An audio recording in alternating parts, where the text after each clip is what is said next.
Whew. All right.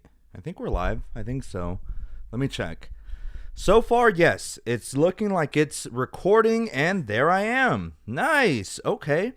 The fade is still looking kind of fresh. I'm not even going to lie. Check it out, right?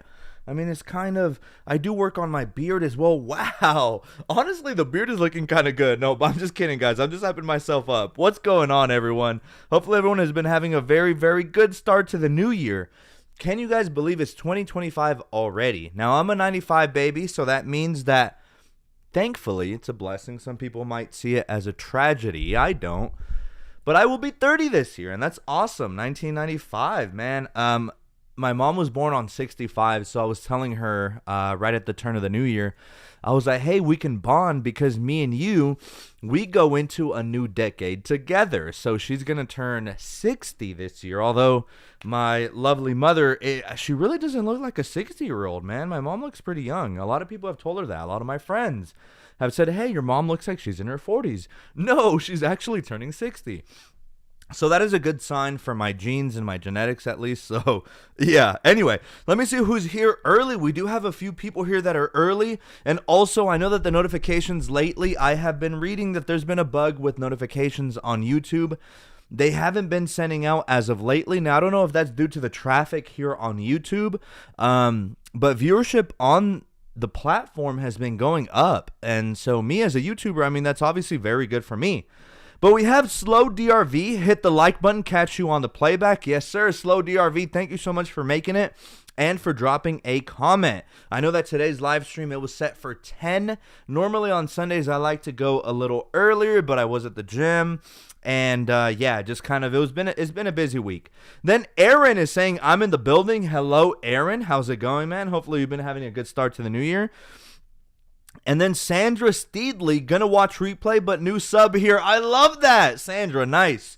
Now, Sandra, if you can leave a comment whenever you're finished watching the live stream, we have some stuff to talk about. So there have been a lot of things going on in financial news, and especially, as everyone knows here in the United States, we have Inauguration Day coming up pretty soon, so we have a new administration coming in, and hopefully, obviously, fingers crossed, a lot of the times whenever it comes to politics, it really doesn't matter what side it is. All I really just pray for is that the economy is good, that, you know, especially as a millennial, we've always been given the short end of the stick in terms of unfortunate events, you know, like as a millennial, millennials are defined, I think, from 1988 or something like that to 1996.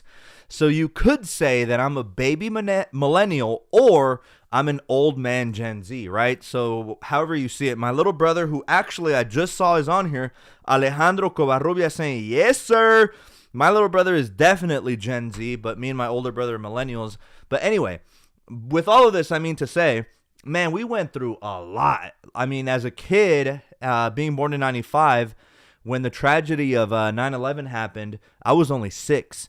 Then we had the financial crisis, which was in 08, and I was only 13. Then we had, what happened after that? Not much. And then in 2016, wait, what else happened? Well, coronavirus happened in 2020, right?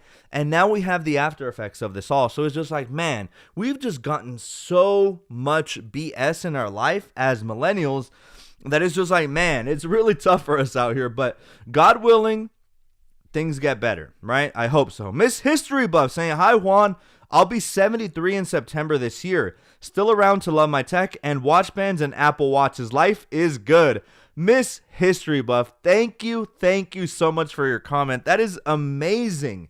So in September, 73 years of hopefully beautiful life for you. Miss History Buff, I strive to be like you. I want to have your mentality all throughout life. And I want you to know that, you know, at 73, whatever age you are, whether you're 18, whether you're 25, whether you're 35, whether you're 50, all eyes and all minds are welcome here on this channel because after all, I mean, tech is what unites us. Whether you want to admit it or not, technology is a part of our lives and it's here to stay. So, Miss History Buff, I am thankful that you're on here, and I'm thankful that you are one of my subscribers, because throughout these live streams, I've been able to get in contact with some of you guys, either through like Instagram messages or you guys sometimes tweet at me.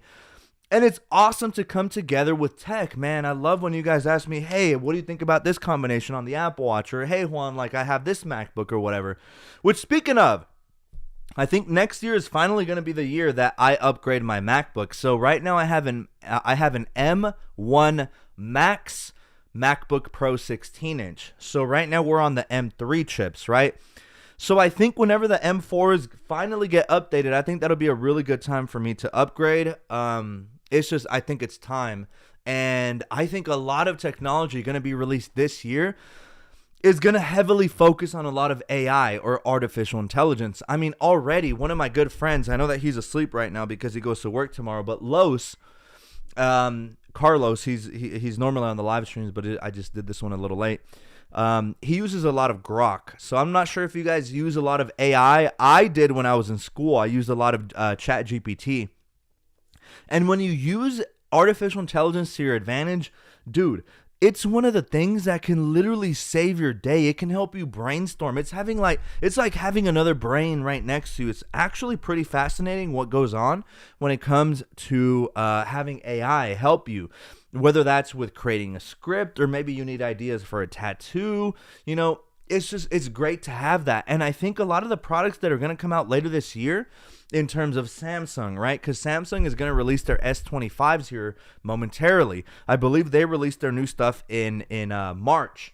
So that's exciting. And then, as you know, Apple, when they released the iPhone 16 Pro Max, they heavily touted the artificial intelligence, even though the AI capabilities came a little later. But Miss History Buff says, from Google, millennials, also known as Generation Y, are people born between the early 1980s and the mid-1990s.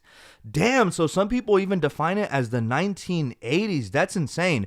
So that's what I'm saying. Like, I mean, at least for my time frame, I am considered a baby millennial or an old man Gen Z, right? That's just kind of how I see it, because for me, the cutoff on Gen Z is 1996. So I was born literally months before the cutoff, right? So had I been born, 4 months later, had I been born in 1996, then technically I would be considered that Gen Z. But by 4 months, I missed that classification. But it's okay. I love being a millennial. I truly do, because I think millennials are one of those generations that just went through so much. And not only that, we literally are the generation that, as children, as preteens, and as young adults, we went through the era of seeing technology literally take over our lives. I mean, I remember being a kid and like CD players were still a thing. Like cassette players were still a thing. Like we still have a stereo system from like 1998. And back then that stereo system was top of the line. To this day, it sounds amazing. But it just shows the age of technology. I mean, that thing still has a cassette player, right? The stereo that we have in the living room literally is like a retro 1998 style. Like, man, it's got all the bass, it's got all the controls, it's a CD reader and a cassette player. But that just goes to show the age of technology, because nowadays, who uses CDs? Much less cassettes. I mean, I'll never forget that as a millennial growing up, whenever you wanted to do a software update on your computer, can you believe this travesty? Back in the day, especially for anyone who's like under 25, like if you're younger than 25, this may come as a surprise to you. But back in the day, if you had like, let's just say a home computer, let's just say you had a Windows, or let's just say you had an iMac, a Mac system, right? If you wanted to upgrade your software, they sold it to you. So they literally had it on sale for like $50, or I honestly don't even know the pricing, but you would have to go to Apple or their website, right? Preferably around this time, ordering online wasn't even really that big of a thing. Mostly everyone went into physical stores and like would get their things, right? But back then you would have to buy that CD. You'd get it, a physical CD, and you'd pop it into the computer, and then your system would update. Kind of crazy, right? Back then you had to pay for this stuff.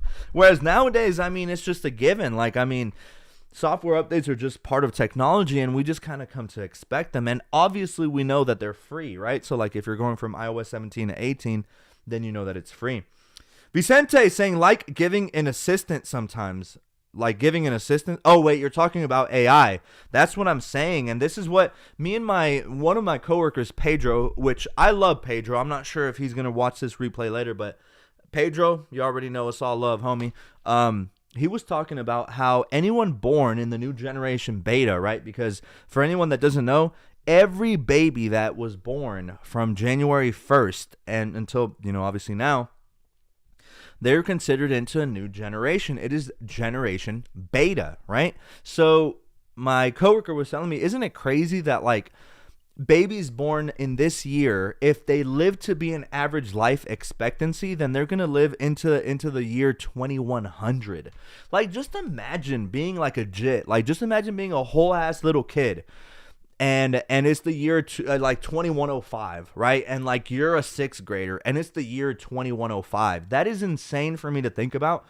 I just wonder what the world will be like by then, because we just were proposing ideas. It was a little slow for like maybe 5 minutes and we were just kind of chatting. And I was like, dude, don't you think that like a lot of places, a lot of department stores, a lot of retail stores, they're going to have like AI bots basically greet you at the door, and we're gonna see it. Humanity is gonna see it as a normal thing. That's what I predict. Now, of course, predictions when it comes to the future very likely are completely off, right?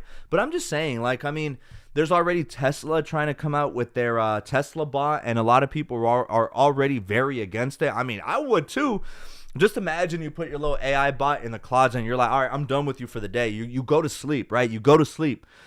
It's like 3 a.m. and then find out, what if this AI just gets up and is like, hey, something's wrong. I'd be terrified, man. Like, what do you mean something is wrong, bro? I put you in the closet. Anyway, this is weird, but I don't know. I mean, this could be the future. You never know. I mean, who knows? I mean, everything is in hindsight, right? But what if these virtual assistants are literally just the baby steps to that actual like AI bot craze, right? So like, what if in the future humanity, I mean, I hope I'm still alive, right? But like, let's just say 30 years in the future where like AI bots are actually the norm. We're gonna look back and we're gonna be like, oh yeah, like, I mean, Siri and all of those virtual assistants, that was just the start. Those were literally just baby steps into figuring out what AI and artificial intelligence can actually do for us. And when you study the timeline of that, I mean, AI assistants have been out there for a while. The one company that actually brought AI assistants onto the scene, guess who it is? It's Apple, right? So Apple were the ones that during the iPhone 4S, they brought Siri to the forefront. And Siri was this new thing that back in the day, I mean, it was basically useless. It didn't really do all that much. You could ask it some basic questions and it would kind of fetch it off of the internet. I mean, mostly back then, these questions consisted more or less of like, hey Siri, set a timer for me. Or actually, I'm not going to say it out loud because then my HomePod started. Siri, stop. Just stop talking. I will not then. She said, I will not then. What the hell's attitude? It did turn off though. It did turn off. Here, let me see. We have some new messages here on the chat. Miss History Buff saying, remembering the boom boxes. Wait, which boom boxes? I forget. And then we have Vicente saying, sorry, I meant to say like having an assistant. Oh, that's what you meant. Miss History Buff says, my mom was born in 1924 and lived to 2022. Oh, Miss History Buff, so I know that that's kind of recent. So my condolences to you. But that is amazing. She lived almost to be 100. That's awesome. And I always like to think of that period of time, 1924. I mean, this was during the time of even before the Great Depression. So she was literally born like in the roaring 20s. And this is something that we study in history, but really, I mean, as you can see, this was just one generation ago. You know what I mean? So like the 1920s weren't that far off. It's kind of crazy. Like I remember I saw a post where, you know, when I was a kid, we thought of the 1960s and like the 1970s as a very, very distant time, right? I remember being a kid, like I was in first grade or whatever. It was like the year not 19. It was like the year 2000, 2001, whatever. However old a first grader is, like 5 or 6, right? Whatever. It was like 2001. And I remember our teachers speaking of the 70s like if it were this like far off time, like a whole distant kind of whole different like cyberspace, you know what I mean?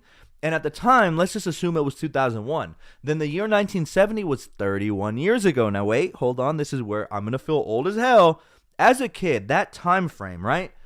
The 1970s, that was 31 years away. Well, guess what? It's 2025 and my birth year is almost 31 years away. That to me is absolutely bonkers. Like that just puts things into perspective, right? Because legitimately, I mean, I don't know about everyone else, but at least anyone who can relate with me to being a millennial, when you were a kid, we thought of the 1970s, 60s even as like this whole ass historical period that seemed like it was so long ago, but really it wasn't.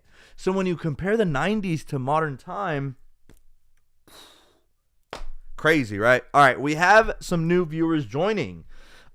Vicente did say, I mean, Jimmy Carter lived from 1924 to 2024. So many things changed between them. Yes, I agree. I mean, Jimmy Carter was president during what, the 1970s? A quick trivia fact, right?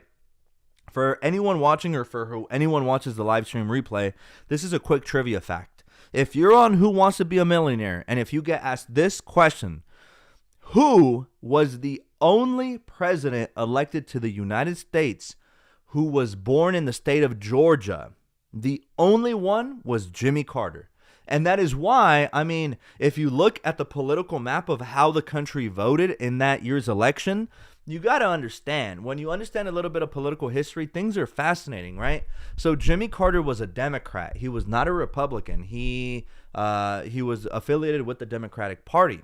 Now, at the time, during the 1970s, this was during the time of Jim Crow and segregation and the civil rights movement, right? So for a president, for a candidate to come out of Georgia, deep South Georgia, which, by the way, back then, Georgia was considered the deep South. Don't get me wrong. Many parts of Georgia are still very rural. But if you consider Atlanta, Savannah, some of the bigger cities also like Columbus over there on the west side of Georgia, even Macon in the middle of the state are starting to modernize a lot. So Georgia obviously isn't the state it used to be back in the 1970s and 60s. However, if you look at the political map of how the country voted, Georgia, it's funny because it's isolated in a sea of red, right? Georgia's just the sole blue state who voted for Jimmy Carter. So RIP for Jimmy Carter. Historians remember his presidency as kind of lackluster. He wasn't really known for much. He was known kind of as like a pushover kind of president, very soft-spoken. But he did, after his presidency, he did advocate for a ton in terms of human rights, empowerment in terms of minorities, and just in general did a lot of public work after his presidency. So this guy, Jimmy Carter, solid dude, and RIP, man, for real. Yeah, he lived to be almost 100 years old, so pretty cool. Man, RIP. So that he was the most recent ex-president who passed away. I think before him, who was it? Who passed away before him? I was going to say McCain, but McCain was a senator, not a president. I forget, but yeah, when ex-presidents die here in this country, it's a big deal. So RIP Jimmy Carter. All right, Tech for Your Needs says, hello, folks. Happy New Year. Nice. Happy New Year to you, Tech for Your Needs. Aaron says, so Juan was born in the late 1990s. I'm not sure if you're making fun of me or if you're on my side. But yes, I was born in the late 1990s, man. 1995 was my birth year. So I'm telling you, I am blessed because I just think that the year that I was born in was super ideal, man. Because, like, I mean, let's be real. As a kid, okay, let me rephrase this question. So I feel like as a kid at around 4 or 5 years old, that's when you're more or less like very cognizant of like, oh man, like I'm here, like I'm on Earth, right? Like you start to remember things, because I doubt anyone remembers things from when they were like 2 or 3 years old, but I have very, very, very faint memories of like my pre-K days and like kindergarten. And then even as a first grader, again, going back to historical events, I'll never forget. And mind you, I was just a small little first grader. I'll never forget when 9/11 happened, the tragedy that was 9/11. I was in school, I was in class, and we were like in between recess going into like whatever math class or whatever. And then all of the teachers just started to put on the TV. And then it was just the news, right? So as a kid, you see the news and you're like, meh, whatever. I don't care. You're a kid, right? You don't even care about the news, right? But then I started noticing like everyone crying, and I started to notice the parapros. I started to notice the teachers crying. And I'm wondering what's going on. And so like they were replaying the video of, and this is horrendous, right? Obviously I don't condone violence. They just like showed the video of the plane crashing into the World Trade Center. And I just remember everyone going home. And honestly, as a kid, to be completely honest with me, I was thrilled to be going home. Everyone was. Everyone was just happy. All the kids, at least. We were just like, F yeah, we're going home. Yeah, no school today. And little did I know, as a dumbass first grader. And by the way, ass is not considered a dumb word, or ass is not considered a bad word here on YouTube. So dumbass first grade brain, you don't even realize that you literally lived through history. Like, this was a national tragedy. So legitimately, like, not even years from now, it's already being studied in the history books. You know what I mean? Like, I'm pretty sure, actually maybe no, because America's education system is just going to crap. But yeah, like in 10 years from now, like 9/11 is going to seem like this distant event from the past, right? And that's just what's so fascinating about time, because let me ask a specific question with Miss History Buff, just because, you know, you are an elder, and I respect that very much of you, Miss History Buff, and also for you sharing that with us more than anything. I appreciate that, but I'm sure you, as much as I, like, presidencies kind of define phases of your life, right? Like nowadays, the Bush presidency seems like such a long gone time ago. I even remember as being a kid, this was what started to spark my interest kind of like in politics and elections. Because if you guys remember the election between George Bush and Al Gore, if you were too young, that's okay. I suggest that you research this, because this actually happened in our country. So what year was it? Was it 2004? Hold on. Yeah, because before him was Clinton. I think it was 04. Yes, it was. I think. So 2004, that election was arguably even more intense than, you know, the one with Joe Biden and Donald Trump, right? Because what ended up happening is that there was an electoral college tie, and the last state that it came down to was Florida. So Florida's votes literally were separated by like 448 votes, and that's it, right? 448 votes. So of course, Al Gore demanded a recount because Bush had 448 votes. But as you guys know, in almost every election, by the way, I'm not an election denier, okay? Also, I do believe in our democratic system. I want to say that very clearly. I believe that our elections are free and fair, okay? However, there's humans and there is human error. On a large scale, I don't think that there's plots or schemes to kind of win or whatever. Anyway, that's left for conspiracy theory channels, not here, okay? Here we talk about the facts. So anyway, during that election, it was separated by about 448 votes. Yeah, and this dragged out the election of the outcome. Now, thankfully, during that time, mind you, I was just a little kid. The political climate wasn't as extreme as it is now. Otherwise, man, we would have been in deep trouble. I tell you what. But ultimately, what ended up happening, recount after recount. And then, by the way, after they recounted for the first time, those 448 votes went even lower to a difference of about 101 votes or something like that, right? So when you're talking about literally 100 votes and you're talking about the president of the United States, it was just something had to be done. And what ended up happening is that our Supreme Court, it went to the Supreme Court, right? Because the nation needed to know who was going to be our next president. And the Supreme Court, mind you, and this is where it comes with party affiliation. At the time, the court, I believe, was 5 Republican justices to 4 Democratic ones. So, in very typical and very predictable fashion, guess who the Supreme Court sworn in to the presidency? George H.W. Bush, the son of an already prior president who was before Bill Clinton, way before I was born. So, yes, that was just a whole different era. And back then, the Bush family and Dick Cheney, that's all you heard in the news. Now it seems like that era is just long, long, long gone, right? So time is just crazy. It's fascinating just how time works. But at least here in America, there's a lot of things that I remember based off of presidencies, right? Like I remember coronavirus and the shit show that was with pointless lives dying just because our government was incompetent enough to actually declare this as a national emergency in time, right? It took America so long for people to take it seriously, right? So I just remember these kinds of things. I remember 9/11, I remember, the Obama presidency, and that's really it. At least for me, I was a baby when Clinton was president, right? But I was born during Clinton's presidency. Then after that, it was George Bush. And George Bush, as you guys know, he served 8 years.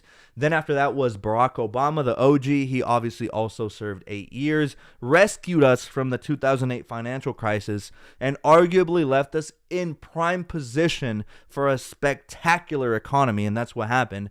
Then, of course, as you guys know, is Donald Trump, then Joe Biden, and now it's supposed to be Donald Trump again on January 20th. So we shall see. We shall see. I'm going to catch up here with the rest of the chat. But I'm going to probably go to sleep very shortly after I end this live stream because your boy is tired. I'm not sure if you guys can see my eye bags right here. Normally, they're a big insecurity of mine, but I am tackling my insecurities this year. I need sleep, and that's okay to realize. That's fine. This is where y'all women watching this, I envy y'all because whenever you guys have bags, very easy to put makeup. Now, that's not to say I can't put on makeup, but I choose not to. Whatever. My eye bags, they're there. I just need to sleep. They remind me that I'm human, and I like that. Anyway, Jimmy Carter was a decent man, says Mystery Buff. Miss History Buff also says, Bush, JFK was my world event as a kid. Oh, yeah. Oh, my God, Miss History Buff. That is... You're right. The assassination of JFK. Wow. I wonder what that's like because, again, I want to make sure in case my FBI agent is listening, okay, I wonder if there will be an assassination of a president during my lifetime. I wonder. I don't want that to happen. I hope my FBI agent understands that is not what I want, but I wonder, right? Because during that time, man, JFK was such a polarizing figure. Not only did the whole world and a bunch of women consider him to be spectacularly handsome, but he was also a Catholic. So during that time, having a Catholic president, it was just unheard of, right? And obviously, John F. Kennedy was of the Democratic Party. So he was assassinated, of course, in broad daylight. I believe, was it Austin or was it Dallas? I forget. I want to say it's Dallas. I know for sure it was Texas, but he was assassinated by, according to the narrative, he was assassinated by Lee Harvey Oswald. And then very mysteriously, John Wilkes Booth killed Abraham Lincoln, and Lee Harvey Oswald killed John F. Kennedy. Yes, that's what it is. And ironically, Lee Harvey Oswald was killed before he could even appear in court. So it's just, there's a lot, and that's an understatement, a lot of mystery surrounding Mr. Kennedy's death. R.I.P. to who could have been, I believe, a very, very great leader, right? I mean, he, after all, was the guy in charge of the Bay of Pigs. And maybe Miss History Buff, next live stream, maybe I can ask you a bit more questions about that. But for anyone who doesn't know, quick rundown of what the Bay of Pigs was.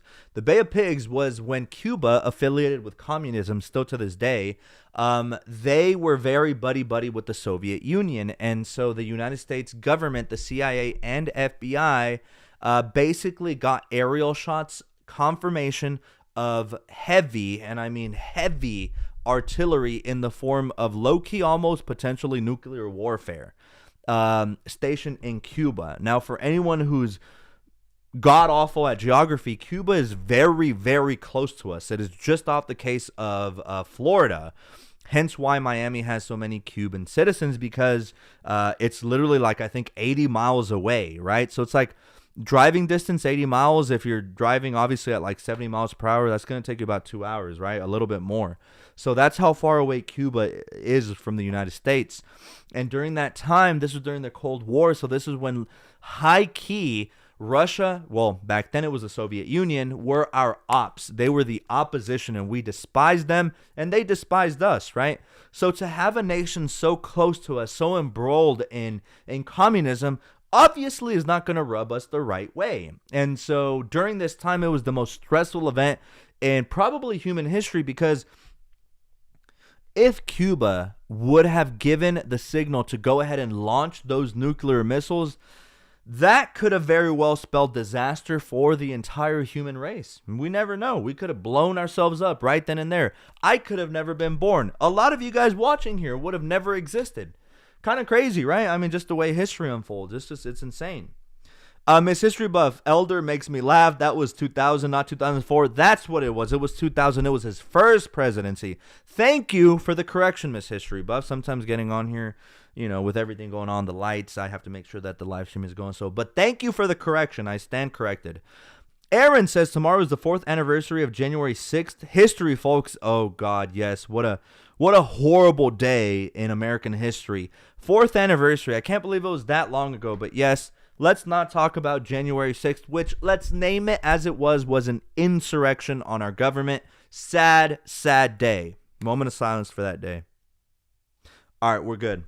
All right, Miss History Buff says, Truman was president when I was born in his last few months of presidency. Harry Truman, right? Damn, crazy, crazy times. I used to know all of the presidents in order. It was my challenge as a young kid.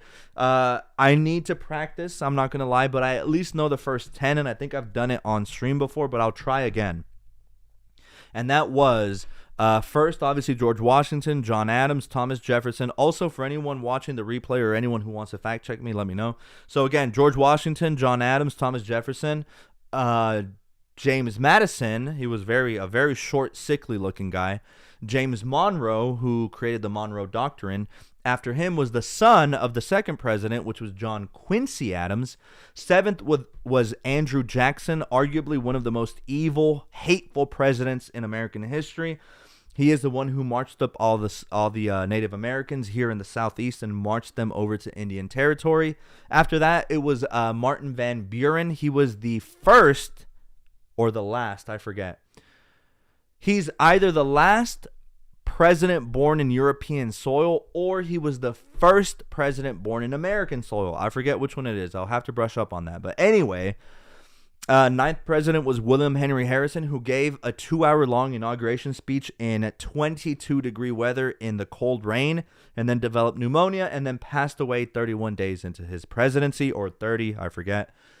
Crazy, right? And then after him was a succession crisis. After that, it was John Tyler. It was the first time in American history where the nation was presented with a dilemma. The president just died. So what happens? Do we have a brand new election? Should the vice president assume the presidency? Should the House of Representatives pick? Should the American people vote? It was a wild time, but eventually they decided that the vice president will take the presidency, which was John Tyler, and everyone hated him. Yeah, John Tyler, his own cabinet went against him, and at the end of his presidency, I don't think he ran again. He was hated by almost all Americans. This was a different time, man. This was the early 1800s during this time. Mind you, this is the 10th president. Now we're like at what, the 47th is what it's going to be or whatever. So going in reverse order, we got Trump, Biden, Trump again, which Grover Cleveland was the other guy who did that. What Trump just did, 2 non-consecutive terms. It's happened before in history, but it was Grover Cleveland at the time. But anyway, let me start again. Donald Trump in reverse order. Joe Biden, Donald Trump, then Obama, then Bush, then Clinton. So those are all the presidents, at least in my lifetime. So anyway, sorry guys for the history lesson, but that's just the nerdy bit in me. That was the Cuban Missile Crisis. Oh yeah, the Bay of Pigs was something else, right? The Cuban Missile Crisis, duh. The Bay of Pigs was also I think it was based in Cuba, which Miss History Buff, it's so awesome that I have you here literally telling me like, nope, I remember this. It was this, right? That's so crazy. Aaron says, I need your Instagram so I can share my H Satine band with you. Oh, yes. So, Aaron, real quick, just go to any of my regular videos, any of them, any of the band reviews, any of my battery drain tests. It's in the description, so make sure to follow me. And if you follow me tonight, I'll just put one in one and realize that it's you, and I'll go ahead and follow you back. But all right, guys, in 34 minutes, I was able to give you guys a nice little history lesson, I guess, on the presidents of the United States. I do also want to appreciate all the hearts coming through. Coley, you already know that that's you. I see you, and I very much appreciate your hearts. Thank you so much. You mean the world to me. Also, everyone else who was able to join the live stream, we have Mr. Tom saying, "Hey, I'm back again. Last time I was in your stream was in summer, I guess. Haha, greetings from Austria, Tom." Tom, and yeah, it's super late here. I do remember you, actually, believe it or not, Tom. That is so awesome. It's probably the reason that you're joining this live stream is because this live stream I scheduled a little bit later than most. I normally on Sundays try to stream at like 9:15, but you know, life just happens. But Tom, thank you so much for making it to the live stream. I really do appreciate that so much. Miss History Buff says, great job on the presidents. Thank you. Of course, I am not human. I do consider I'm not a robot. I am human. I don't consider myself a robot, but I do think that it is a really nerdy, but I like my talents, right? Like, again, another one of my favorite things to do is looking at shapes of countries and then figuring out which one it is. There's many that have very iconic shapes. Mexico is one of them. If you are presented a picture of Mexico, you should know what country that is. It has a very defining shape. Other countries like Poland might be a little harder. That's very circular. But if you're any good at geography, there's a lot of countries that you should just be able to know what they look like. USA is one of them. All you got to look is for the little handle at the bottom right, which is Florida. Canada is also another very recognizable country. All of these big countries are very easy. Australia, of course, is another country that is very, very easy. And then there's others that just they look funky and you can just tell which ones they are. Like Croatia. Croatia is one of those funny ones because it just has such a unique shape, right? And anyway, this is just me being a nerd. Nicole sending the red hearts. Nicole, you already know. Thank you so much, Coley. Her, and I don't know if anyone else does it, but it's primarily Coley, Nicole, who sends the red hearts. So as always, I just wanted to give a quick shout out for that, and I wanted to say that I'm very appreciative. Tom says, thanks, bro. Yes, sir, I got you. Vicente, Juan telling us the truth. I know you are too perfect to be human. Stop. Chill. You're going to make me turn red. Stop. No, I am human, and I want to make that very clear. I make mistakes, okay? Please don't put me on a pedestal. I'm human and I make mistakes. I want to make that very clear. All right. So then Gareth saying, what's up, bro? Gareth, you made it right here at the very end of the live stream. But as you guys can see, I'm leaving here with a smile. Happy New Year to everyone. Oh, I did want to say new video scheduled for Wednesday. Yes, life has just been a roller coaster lately of just being busy, wanting to spend time with family, wanting to spend time with friends, so there's just that. I'm sure you guys can understand. But Wednesday, there's no stream. I'm going to be doing a premiere, and it is on the sport bands. Yes, we're picking up the sport reviews and rounding them out. On that video will be the giveaway details because, yes, we still need to choose winners. So, with that being said, guys, be on the lookout. Be on the lookout for my video on Wednesday. So there's not going to be a live stream. I'm going to replace it with that. So guys, be on the lookout for that. You guys will see me again on the next live stream on Sunday. And then hopefully next Sunday, I will do it just a little bit later, just because I know that the majority of my audience who joins the live streams are over here in the Americas, more or less. I know that, some people like Tom, shout out Tom for making it to the stream, is over in Austria in Europe. Very, very cool. Thanks for making it again, man. Hopefully you can make the next one. So, all right, everyone, with that, I'm going to go ahead and go to bed. I don't want to pull a Haley Welch and be like, anywho, I'm going to bed, and then no one ever hears from me again. By the way, for people who don't know, that was a joke referencing the Hawktua girl, because get this, and I'm going to finish with this. This is just absolutely insane. You guys remember that Hawktua girl, right? That annoying chick that for the first day, the thing that she said on that video was, I guess it's kind of funny if you have like an elementary kid or middle school kid humor. But anyway, as you guys know, she ended up being an industry plant. She made her own podcast. She remained relevant through social media, but her fatal error was that she created a meme coin, and it was called Hawk. And her and the insiders, or her team, all the developers, owned like 90% of the coins or whatever. So when it went live, literally it went like this, and then catapulted straight down to the ground. It was literally like collecting money and then boom, straight to the ground. So it's what's in the crypto community, it's called a rug pull, right? And so anyway, what I was referencing is the last thing she had said, because she got called out, her and like one of her team members, her manager, I don't know who it was, but there's this guy on YouTube. His name is CoffeeZilla, and he basically exposes things related to drama, pretty much, right? So if something happens in the YouTube space, he basically calls people out and like interviews them. So anyway, he was doing that on a Twitter space.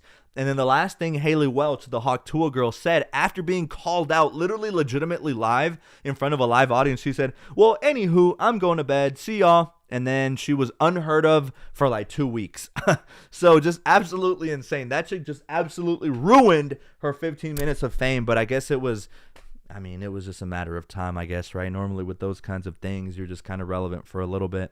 And then you just kind of fade into obscurity. I mean, think about, you guys remember that Chick-fil-A chick? I mean, like Chick-fil-A chick girl or whatever. Yeah, I mean, no one really talks about her. Anyway, guys, that's going to be it. Again, no live stream on Wednesday. It's going to be my sport band review. Kicking back up those uploads this year. I definitely want to upload more than I did last year. All right, so guys, thank you everyone for joining. Everyone who is here. Vicente, our moderator. Nicole with the red hearts. Tom for making it from Austria. Who else? Gareth, who just woke up and joined. Miss History Buff for giving us a little bit of knowledge. I really, really much appreciate that. And once again, thank you for the corrections that you made. Aaron, also shout out to Aaron. Tech for your needs. My little brother Alejandro. Sandra for being a new subscriber who's going to rewatch the live stream, and also to Slow DRV, my boy, who is going to watch the live stream later. All right, guys, clocking out for now. Definitely super sleepy, so I'm going to go to sleep shortly after. That's been it. Hopefully everyone has a good night, a good evening, or a good afternoon, morning, wherever you are in the world. Please stay safe, and I hope everyone is enjoying the start to the year. All right, catch you on the next one.